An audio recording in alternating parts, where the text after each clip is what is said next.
Hello guys, welcome back to Manish flakes. ಭಾನುವಾರ ಬೆಳಗ್ಗೆ ಸಂಕ್ರಾಂತಿ ಪೂಜೆ ಇದ್ದ ಕಾರಣ ಬೆಳಗ್ಗೆ ಬೇಗ ಎದ್ದು ದೈವಿಕ ಸಾಮಗ್ರಿಗಳನ್ನು ತೊಳೆದು ಅಪ್ಪನಿಗೆ ಸಂಕ್ರಾಂತಿ ಪೂಜೆ ಮಾಡಲು ತಯಾರು ಮಾಡಿ ಕೊಟ್ವಿ. ದೈವ ದೇವರಿಗೆ ಹೂವನ್ನಿಟ್ಟು ಪೂಜೆಯನ್ನು ಮಾಡಲಾಯಿತು.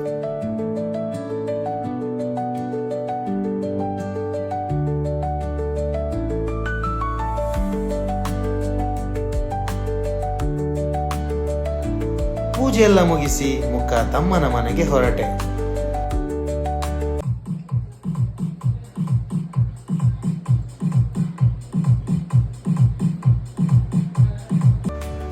ಭಾನುವಾರ ಆಗಿರೋದ್ರಿಂದ ಸ್ಪೆಷಲ್ ಚಿಕನ್ ಬಿರಿಯಾನಿ ಮತ್ತೆ ಕಬಾಬ್ ಮಾಡಿದ್ರು.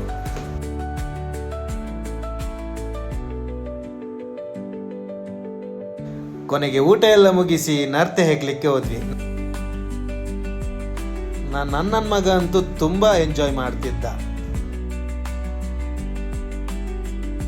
ಬಂದದ್ ನೀವು ನರ್ತೆ ಹೆಜ್ಲಿಕ್ಕೆವಾ?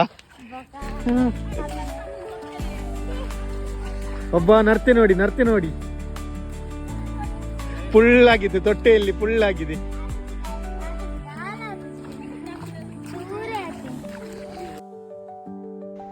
ಇದಿಷ್ಟು ಇವತ್ತಿನ ನನ್ನ ವಿಡಿಯೋ. ಈ ವಿಡಿಯೋ ಇಷ್ಟ ಆದಲ್ಲಿ ಲೈಕ್ ಮಾಡಿ, ಶೇರ್ ಮಾಡಿ, ಹಾಗೆ ನನ್ನ ಅಕೌಂಟ್ ಅನ್ನು ಫಾಲೋ ಮಾಡಿ.